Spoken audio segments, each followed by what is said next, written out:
Sa tulong ninyo at ng bayan, pamumunuan ko ang isang revolusyon sa puso, isip at gawa tungo sa isang tunay at makabuluhang pagbabago. Pamumunuan ko rin ang isang kampanya upang makamit natin ang ating mga pangarap sa buhay.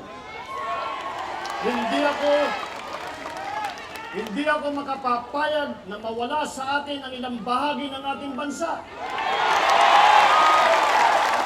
Ipaglalaban ko ang integridad ng ating mahal na Pilipinas. Ibabalik natin ang respeto at paggalang ng buong mundo sa Pilipino. Ibabalik natin sa tulong ninyo ang pagkilala sa Pilipino bilang isang matalino at magaling na lahi. Ibabalik natin ang ating dignidad.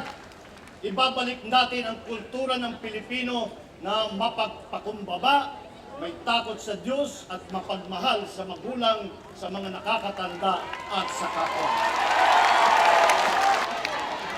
Sa tulong ninyo at ng sambayanan, pangungunahan ko rin ang isang revolusyon sa isip at gawa upang marating natin ang ating pinapangarap na isang matahimik, maunlad na bayan at masiglang mamamayan.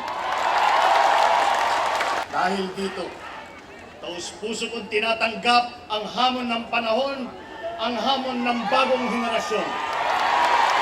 Tinatanggap ko ng buong pagpakumbaba ang hamon ng bayan.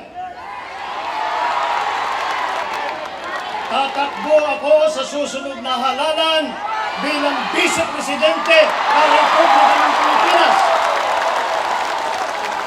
Mabuhay ang Pilipino!